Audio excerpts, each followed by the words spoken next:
Hello everyone, good morning and welcome to our latest webinar. It's great to have so many of you with us this morning. Today's theme is how to plan your way through to when restrictions are eased.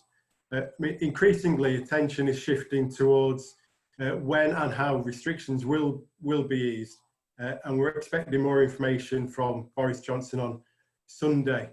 But at the moment, business owners and managers are trying to get to grips with how they will manage the financial impact of the transition in the weeks and months ahead. And that's what we'll be addressing in the next 40 minutes or so. Begbies Traynor's red flag research revealed that about 50,000 firms in the Northwest were in significant financial distress in the first quarter. And that was before the full impact of the COVID-19 lockdown. So for many businesses, they were starting from a difficult place anyway before things got tough. But in this session, what we'll look to cover are a range of topics, including the challenge of forecasting when there's little to no visibility, how we manage debtors and creditors, and balance that challenge of being supportive without overexposing your own business, the impact of government reducing and then removing its support, how we manage key relationships with HMRC, funders and other stakeholders. And also perhaps more positively, disruption and volatility brings its own opportunities. So again, how do we look to manage that risk and reward that's open to us? I'll look to weave in your questions as we go along this morning. So do feel free to type in your questions in the Q&A box and we will bring those in throughout the session. So this morning I'm joined by 4 experts, well, 3 and hopefully a 4th very, very shortly. So I've got Paul Barber, Jason Greenhalgh and Gary Lee, who operate across the Northwest and across a range of sectors. And then hopefully we'll shortly be joined by Paul Stanley as well. So if I could just ask the 3 of you to give a quick introduction to yourself and just briefly say what you're seeing in your particular area. And Paul, if I could start with you. I deal mainly with personal insolvency, which includes bankruptcies, but also solutions like IVAs. At the moment, we are getting inquiries, a lot of inquiries about for IVAs. As you imagine, the uncertainty about disposable income and asset values is affecting that. We are also seeing a reduction in the petition bank, which is feeding through into the system. But overall and generally, we are busy with transactions on existing cases. There seems to be an appetite out there for people to deals and to deal with it where cash is. We are busy with the existing work. Jason. I'm Jason. I work in Manchester with Paul and Gary and the other Paul Stanley. I also work in Liverpool, dealing with corporate insolvencies. So that's liquidation, administrations and CVAs. At the minute, we're getting quite a lot of inquiries coming through on the back of people looking at what the options are if they can't get access to funding, can't get access, they typically have furloughed employees, but mainly it's about what ifs at the minute, where will it go if lockdown is extended and that type of thing. So it's the options outside of the government aid at the minute. Great. And Gary. Morning Alex, morning everyone. Yes, I'm a corporate partner in Begbies Manchester office covering the Northwest. And I tend to deal with the pre-insolvency advisory side as well as the corporate insolvency, so same as Jason and Paul. I'm a licensed insolvency practitioner and chartered accountant. Yeah, I mean, a lot of what we're seeing at the moment is people just looking for advice about what is available, what government initiatives there are, just so they can actually just weather the storm. I mean, a lot of what we're seeing is people coming for advice, then going away and coming back again, going away. So it's as if we're all in this big mothballing at the moment, waiting and seeing what's going to happen. I mean, our corporate finance team, we work closely with them. They're seeing inquiries, again, people looking for distressed acquisitions. So everyone's out there is waiting and watching to see what's happening, because until we know what the new normal is going to be. And Jason, if I could start with you on that point about waiting to see what the new normal is. How do businesses, look to forecast, and if they can't, how do they operate through the fog? I think it's difficult anyway to forecast, as probably Gary and Paul will agree. It's even in normal times, it's very, very difficult. But there is some element of forecasting that can be done from the perspective of what funds are available, liaising with creditors and debtors, what money is going to come in, what money needs to be paid, and what can't be deferred. HMRC obviously have put things in place which are assisting businesses by deferring tax to a later date. But really, it is difficult to forecast. But I think businesses should be able to do a limited amount just to see how they're going to ride the furlough out, the lockdown, how long it's going to take, how much funds have they got to be able to see that out. And if they can tap into some of the government funding and the bounce back loans and the C-bills, then hopefully that then could feed into some forecasting to see where that takes them. Okay. Hi, Paul. You arrived just in time. We've just done very brief introductions. So perhaps you could just briefly introduce yourself and say what you're seeing in your area. Okay, it's Paul Stanley. I'm the regional managing partner at Begbies in the Northwest. What I'm seeing in terms of most of the calls I'm taking from people is businesses which are now realising they've probably reached a cliff edge, but they don't want to make a decision to do anything radical because the government's paying the workforce. So there's a lot of people spoke to me and said, I need to do something, but if the government's going to pay me and it's going to pay my workforce 80% till the end of June, I may as well listen to your advice now, plan for it, but I'm not going to ring you until June because it would be unfair on my staff to do that. If that makes sense. It does. And you know, one of the key stakeholders in that process is HMRC. How should businesses look to manage the relationship with HMRC, and how do we think, or at what point are they going to become kind of less friendly than they've been over the last few weeks? Well, I think a lot of people in HMRC have been redeployed, as have in a lot of government departments, to deal with problems with COVID-19. So what you'll find is that the people who are normally doing the chasing won't be doing the chasing.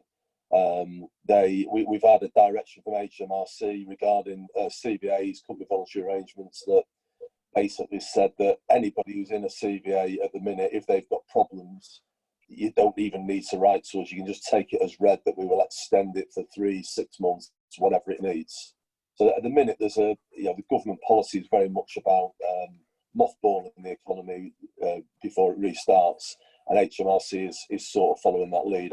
Most of the courts aren't dealing with bankruptcies, winding up petitions, repossessions.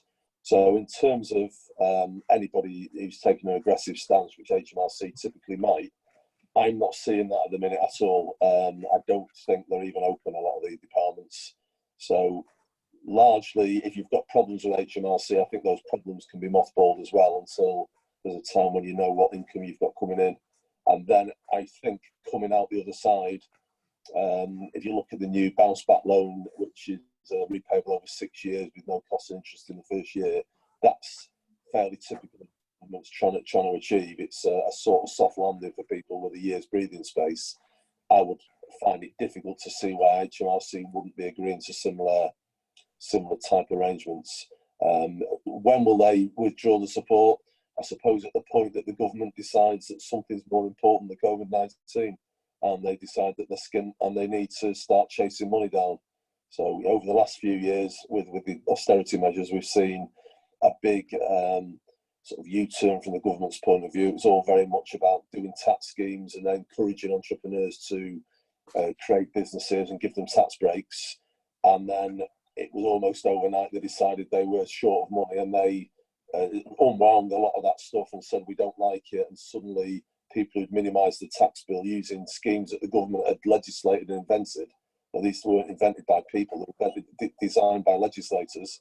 And the government decided people had pushed it too far and crossed the lines, and it became very aggressive in both in terms of the collection processes and the legislation they drafted with the advance payment notices, APNs, and things like the non-disclosure, if you've got wealth and you can't explain where it came from, there's an unexplained wealth notice they can serve on people. So they were basically going around very aggressively chasing people who'd made a few quid, seeing if there's a way of taxing them. I think that won't happen again for a couple of years. I think in the short term to medium term, they will have to be, well, if they're not reasonable with people, all you see is businesses folding and then just restarting the next day. There's no point carrying £250,000 of tax debt and you kicking it into long grass if you can just walk away with the new softer legislation on wrongful trading. If you can just walk away now and then restart with a brand new company a bit smaller that fits the business that you've got, I don't see why people wouldn't be doing that unless the government takes a soft landing plan.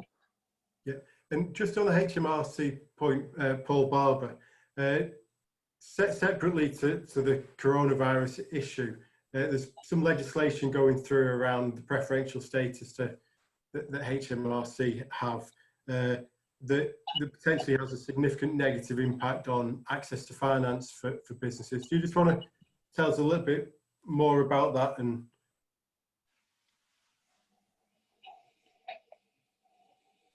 to represent insolvency practitioners R3, there are amongst a number of other trade bodies who've called for that preferential status plan to be scrapped. It was initially to be brought in April this year, has been put back to December. The risk is that HMRC will gain a preferential status and affect, basically really hurt asset-based lending and delay that recovery aspect. So really, it's with all things with HMRC, they need to consider accelerating and perhaps decelerating certain changes overall. Just a quick example as well. I've dealt with a pub owner in an IVA, and the 3-month window which is being offered by HMRC in terms of deferring any IVA is not sufficient. The pub might well be closed for the rest of the year. So there needs to be more flexibility from HMRC, but certainly that preferential status is ultimately to be damaging. I would support the R3 call about scrapping that or certainly playing it again further. And Gary, obviously HMRC aren't the only kind of key stakeholder and partner in the whole process. How should businesses look to manage, their supply chain relationships? How can they be supportive without putting themselves at risk? Yeah, I think obviously prior to this, companies, some were teetering on the edge, some were doing okay, and some were thriving. I think when you're looking at your supply chain, everyone's in this together. I think it's not something that's affecting different areas, it's affecting all of us. So I think in this, we've all got to be working together and helping each other. And I think if you're a company that's got massive cash reserves, is profitable, etc., there's no reason why you shouldn't be paying your bills on time. I think that's something that will go a long way to trickling down to the companies that really need it. And again, if you're the company that's hasn't got the cash reserves and you are just trying to survive, again, talking to all your key stakeholders. As I say, there's government initiatives out there, there's landlord initiatives. If you're talking to your supply chain itself and just saying, look, I can't pay in full, but I can pay something, or can we work together? I think, as I look at it, it's like one big Christmas day here. Everyone's shut and everyone's just got to ride it out. And they say the more we help each other, the more we support each other, the more we'll have a stronger economy to come back to. But there are going to be some problems along the way, as we know that. Some people won't survive, and some businesses, some sectors will be really hit. But I think while we're going through this, I think people will remember it if we all help each other and actually say, okay, yeah, I stood by my customers, my suppliers, my staff, all my key stakeholders. So when we do come out of this, we've all still got businesses which can actually go forward and hopefully take advantage of an upturn when we come out of this. And a lot of the speed and shape of the recovery will be based on the success of government policy. So, Jason, what's your expectation for how and when government will look to remove the crutches it's currently using to prop the economy up with? Well, with what I've heard this morning, probably as quickly as possible at the amount of money that they're spending, I suppose. But they have to put things in place, as my colleagues have said, and the CBILS and the bounce back loans are going to run for those periods, so that they're in place, and so that hopefully gives businesses that comfort that they manage to move some of that into the distance. see the lockdown through. You know, the furlough scheme is as we've seen, is running at £8 billion a month. So it's in the talk today that the Chancellor is going to be looking at that very, very soon and changing that in some way. Nick Hancock yesterday, mentioned that it's going to be weaned off. There seems to be too much support, so therefore concerned that the businesses are getting reliant on this furloughing scheme, so they want to try and wean businesses off that quite slowly. And obviously, with HMRC, when we saw the financial crisis in the late 2008, 2009, HMRC were there to provide support with time to pays and things like that. So I think there's always going to be something there that's going to be in some form, and it's just will it move to different sectors as the longer they're in lockdown and the longer it takes them to come out. I think they'll start to focus on those businesses that need that support and try and release as many as they can, as slowly as can, but as safely as they can. I think that's the key, and hopefully we'll learn a lot between now and we seem to be being drip fed little bits and things are being leaked, but we'll hear it all on Sunday. Paul Barber, do you have a view on the government's role? So and they've got some interesting policy changes in the pipeline, so they might want to think about accelerating that to restore that consumer confidence. We are a consumer economy. So for example, they got a policy about giving breathing space to individuals who've got debt, a 60-day breathing space where interest is frozen and any right of action, and they're able to get professional advice. And if they perhaps think about bringing that in ahead of the 2021, then it might well reach out and help. They're talking about helping up to 700,000 people initially in year one with something with a breathing space. And they build on that confidence and build on welcome that there's things in the pipeline. Indeed, my colleagues will be able to explain that there are some moratorium policies to be brought in relation to corporate and giving that, again, breathing space to individuals. And I think the message I would give to an individual at the moment is I'm sort of mixing my sort of is keep calm and reach out and seek help, and to understand that you are just one of a number of people in a similar circumstance. And as things develop, opportunities will arise to get you that support and that breathing space, and go out and get the advice. IPs like ourselves offer free advice for an hour, and there are charities out there who can help individuals and be less about being very English about sort of hanging on in quiet desperation. Reach out, talk to people and get that advice. It is out there for you. And just in terms of some of the support that is available, and there's a question from John, just asking about the panel's experience of the Sybil's loan application, and is there any tips on how to get them approved quickly and receive the cash? Is there anybody who's had any good or bad experiences with that yet? No, all I've seen is the commentary, I suppose, from the professionals we liaise with. I think LinkedIn is a great mine of information, and a lot of the comments on there is that it's just not coming through quick enough. I think people are stepping up to the plate, but the process seems to be a lot longer than everyone anticipated. I think funds are starting to come through, as I understand it. And talking to our colleagues in corporate finance and the brokerage department who are seeing applications, they're saying that yes, the will is there, and it's taken a bit longer than everyone anticipated. So I think it's like anything. Overnight, the world changed, and the demands on banks and all these alternative funders are now coming to the approved panels. It's going to take time, and yes, people need the money today, or they need it yesterday. But I think from what we're seeing is it's starting to be unlocked and starting to hit people's accounts, and they're just going to just persevere. Speak to professionals. If you've got an accountant, they may know how to help you. Talk to people in the industry as well who are actually also applying for it as well. Say, use that network of contacts to actually see who's doing it. I mean, I think one of the things about the banks is if you're an existing customer, I think it's easier. I understand like money laundering checks and know your client checks, etc. But do keep persevering, because I think the will is there, definitely. The intention is there. It's just a logistical issue, as I understand it. And in terms of your potential future support, Paul Stanley, there's the potential for, there's been talk of effectively a commercial property furlough scheme. Is something like that likely to come forward and help businesses out? Well, the cynic in me that says that people in government tend to be wealthy landowners who have now got tenants and can't pay. There may well be something.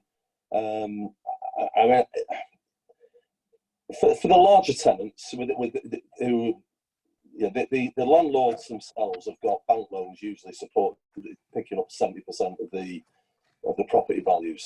So a lot of banks are getting calls from landlords saying, please can we defer, we'll pay interest only, or we won't pay, bang it on the end of the loan. There's lots of that going on, and the banks are being fairly cooperative. So in terms of a rent deferral, I don't see why that's a big issue. Do I see landlords writing off a lot of rent? From personal experience with 2 kids at university, I've got to pay for premises in Birmingham and Nottingham that my kids aren't using at the minute, and I'm not seeing any love. I think ultimately the landlords and the tenants will have to sit down, and the landlord's got a choice of whether he forces the tenant under. If the rent arrears become too big and the tenant collapses, the landlord's then got an empty property that he's paying business rates on. So there's got to be some common sense in there. Whether it's the role of government to get involved, I'm not really sure it is. It's a little bit different in my mind to people that can't afford to feed the families and can't afford to pay the rent on a domestic property or on the mortgage. I think that's slightly different than a business that can't pay its rent. So I think at the smaller end you'll see common sense. You'll see rent being waived or rent being deferred. At the large scale with the big corporates, I think if I were a landlord, unless I was forced to, I wouldn't be taking a cut. Yeah, and actually, it's an interesting point around the role of the student economy. And Jason, if I could come to you, is there a risk that some parts of the Northwest are at greater risk than others? So potentially Liverpool, with its reliance on the visitor economy, the student economy being a bigger proportion of its economy than, say, Manchester. Do you expect to see any regional or sub-regional imbalances over the months ahead? Yeah, I think Liverpool is going to struggle because it does rely heavily on the tourism. I think Manchester to a certain degree does as well, but you're certainly Liverpool with you've got the port there that's bringing in the cruise liners and things like that, and certainly on the back of the football and the Beatles and that type of thing. And that's going to be the last that we think is going to come out of this lockdown. So I think it's going to really struggle, and it's going to have to probably look to reinvent itself a little bit, and students as well.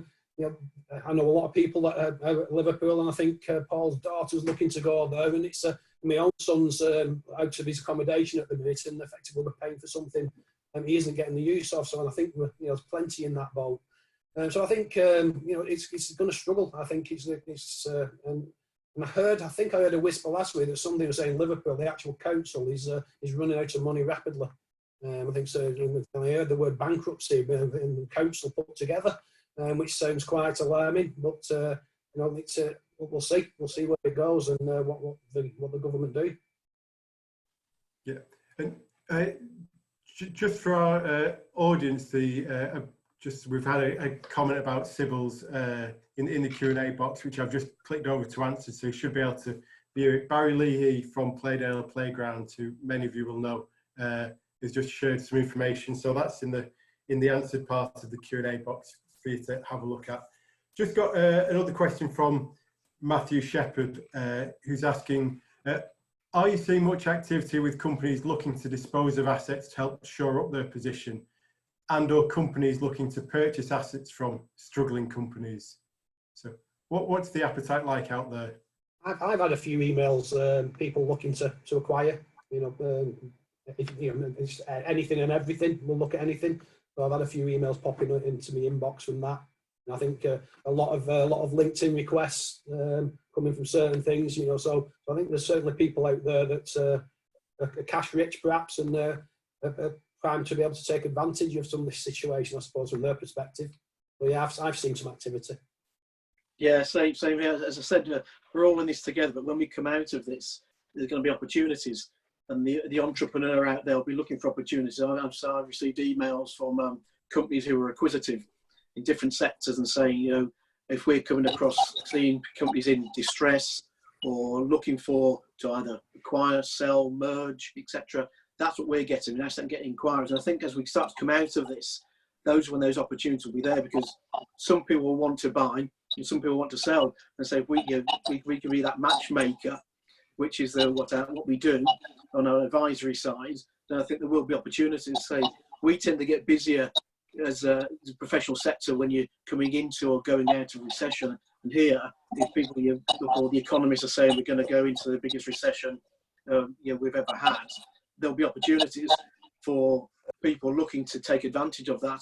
And I think that there will be homes. I mean, good businesses need to survive. The company might need to go through a restructuring or might need to stop, but the business needs to survive for the economy, for employment, for everyone to go out there and keep going. And that's where the restructuring comes into it, as to how we actually get those businesses into a safe haven, be that themselves or into a new home or a new acquisition or part of something bigger. And I think that's going to be the key coming out of this, is saving those businesses, not necessarily the company. And that's the skill set that we have, which we can help with. Just got another question through. Do you have any advice for smaller businesses, it says, i.e. non-limited companies, who have been denied government loans and will struggle to weather the storm? Who wants to take that? Sure. So these individual business owners, I think it's back to that message again about seek that support and help, and be able to manage your creditors and manage your business accordingly. So there are possibilities out there to do individual voluntary arrangements, partnership voluntary arrangements, etc., and to talk to creditors. So I would always say get advice as early as possible on that curve of decline which you're entering to before creditors take any action. At the moment, for instance, HMRC are not petitioning for bankrupt or winding ups, and there is to talk to the creditors as early as possible whilst you've still got some control. And there are people out there who are interested in acquiring businesses. That's that merger and acquisition part as well. I would always sort of recommend just get advice. There's plenty of people out there. Keep calm and try and find your way through the solution. Great, thanks. A question from Peter around offices. I think we spend a lot of time now thinking about our use of offices. Are we likely to see a massive drop in demand for office space? And he asked, do you think this will make the services industry more efficient or less efficient? So, I suppose in that broader question, what do you think the knock-on effect of our experience of lockdown will be on how we operate? I think from my point of view, it's prior to the lockdown, I was a bit of a technophobe, let's call it that, and now I've never done so many Zoom calls. It's it's one of the ways I think which we'll embrace going forward, and I can see this continuing, especially when you don't need to have big offices now. People can work from home. We've seen our staff move to working from home really, really efficiently and done very well in a short space of time. So I think now, once we've all got used to it, working remotely, Zoom calls, telephone calls, just working. We've got something called virtual cabinet, whereby we're trying to go paperless, and that's been really helpful to us as a business to continue.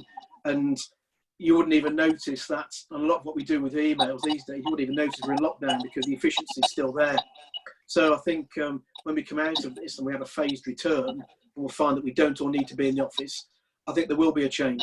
I mean, I like going in the office. I like face-to-face meetings. Yeah, I think there'll still be an element of that. But I think we'll all realise that we don't have to have everything face-to-face. We can do Zoom, we can do email. It's an extension of what we used to. And I think the more we embrace it, I think the more efficient and productive we'll be. And Paul Stanley, what do you expect the impact to be on the property sector?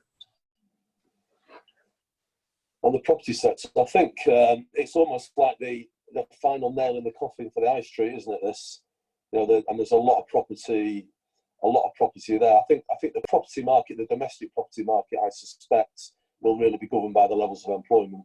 So I don't think this will have a long-term effect on it, unless there's a massive downturn in employment levels, because people need places to live. There's been a shortage of houses. The commercial premises, offices, you may well, the questioner has got a fair point that you perhaps can get more people hot desking if you don't need to be in the office every day, working from home, doing meetings from your phone, from your car.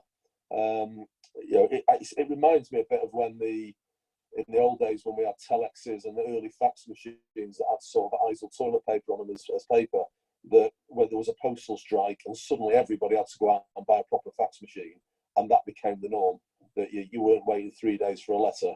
And then subsequent to that, the email, everybody sort of got an email, and then there were issues, and suddenly faxes went out of fashion, and suddenly everybody's on email.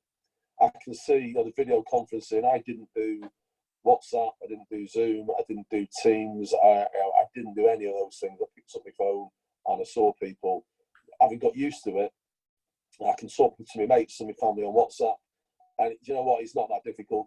You get to my age, you get a bit scared of technology. It's not that difficult. It took me like 20 seconds to learn how to use it. That's all. And it's not a lot different. If I'm talking to you, I can see your face, which isn't a million miles different in the way my brain interprets. I can see your body language. I'm not saying it's a perfect replacement, but there's a hell of a lot of meetings and calls that I do that I could see somebody's body language would be better than a phone call. And I wouldn't have to go to the expense of trekking down to London on a train and taking up. It's not so much the cost of the train fare, it's the cost of having a whole day out of the office, trekking to another city and coming back.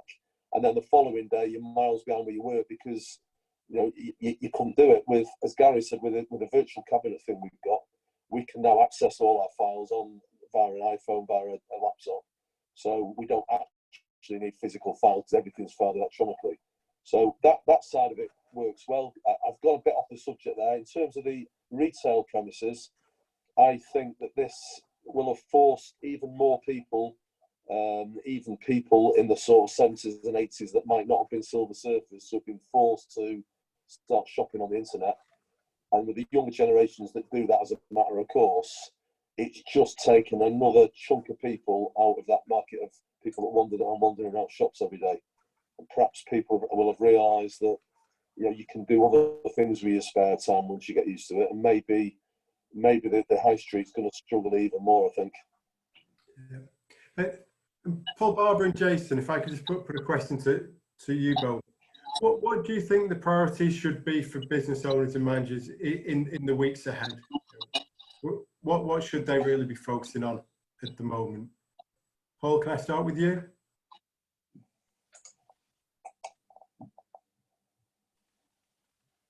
It's still good old-fashioned rules of managing your business, remembering cash is king, and having correct forecasts, etc. And just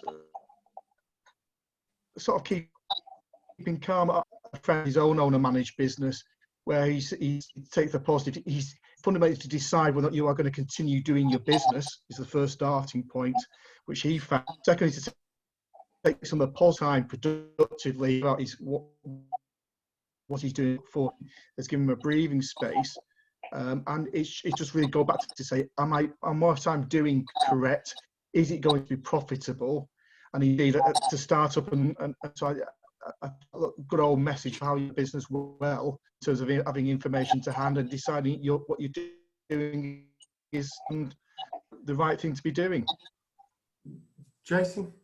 Yeah, I think that's the same, and I think Paul covered it pretty well. I think they've got it's documenting where you're at as well, and making sure that you're looking at where you're at, what your plan is, because obviously, although Paul's mentioned before that they are relaxing wrongful trading provisions, there's still an expectation there, I think, to be taking advice and looking at the options and not just sitting back and waiting for things to happen.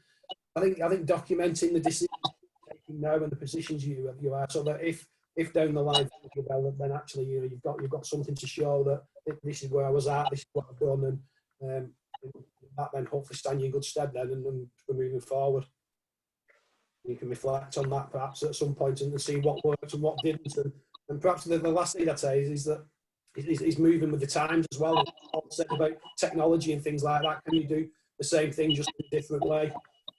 And if you do become more efficient, and that then leads to benefit.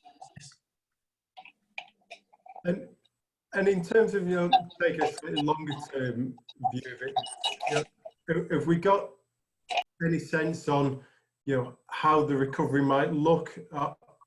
Is there an expectation of a fairly sharp V-shaped recovery, or are you thinking that this will be a more longer drawn out affair? Do you want me to come on? Yes, please. I think it's going to be down to how the government brings us out of lockdown. I think the way they're talking, it's going to be they're going to ease everybody back. So if it eases us back over 3-6 months, I think that's going to dictate how the economy picks up again. Because if there's a load of people on furlough, he's talking about 60% from 1st of July now, which at the minute I think at 80%, most people.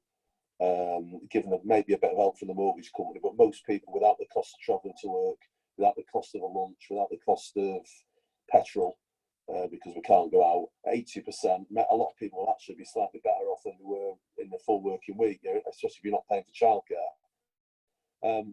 If you're going down to 60%, that I think puts a lot of strain on people, and there might be a lot of disposable income taken out of the economy. The longer that drags on, the longer it's going to be before people go back. I think the great unknown is when the hospitality and retail sectors pick up, is whether the great British public are going to all dive out for a night on the beer and the places are going to be rammed, or whether actually people are going to be pretty reticent about going out because it's still risky. And and it might be half the population takes one view and become recluses, and the other half all go out and party. But I listened to something on Radio 5 last night, and they were saying the same about the travel industry. They've got no feel for whether everybody, when this finishes, is going to book a flight and get straight on holiday as soon as people say it's safe, or whether people are actually going to be nervous about getting on planes and breathing in air that other people are breathing, and perhaps getting a second spike when they're getting lots abroad. So I think it's very, very difficult to predict. I would guess from years of doing these things that it's probably going to be a couple of years before we're back to some sort of normality with the economy. It's not going to be instant. Gary, do you have anything to add? Yeah, the only point I was going to make is that with all these initiatives we've got, we're still, all we're doing is delaying the inevitable. We're just pushing it further down. We've still got to deal with it at some point. We've got to pay the Crown. We've got to pay back the C bills, the bounce back loans. We've got to pay the landlord. We've got to pay people. So it's, again, when we come out of this, it's not going to go back to normal straight away. It can't do it. It'll just be too much of a strain. It's how much support there is going forward there from all stakeholders. As we started with saying, what's their attitude? I think everyone's in it together. I think when we come out of this, there's still got to be an element of that for it to work, to make sure we don't have a massive spike in problems. So, as I say, as Paul said there, I think it will take a couple of years to get back to where we were. Whether it's V, whether it's U, whether it's L-shaped, who knows? I think that's the great unknown at the moment. When we had a financial crisis 12 years ago, everyone thought it was going to be a massive problems, and there wasn't, because there was lots of forbearance and people kicking the can down the road. Are we going to see more of that, or is this going to be actually the one that pushes it over the edge? We just don't know. We don't know, and it'll be only time will tell on that. Well, I think that's about all we've got time for this morning. So I'd like to thank you for joining us, to the two Pauls, Jason and Gary, for your contributions and insight. That's been really interesting. I think the questions have shown there's a real interest in how we do move through the next period, which I'm sure will be full of challenges and opportunities for us all. And I'd like to thank everyone for joining us this morning. And I hope you enjoy the rest of your day. Thanks, everyone.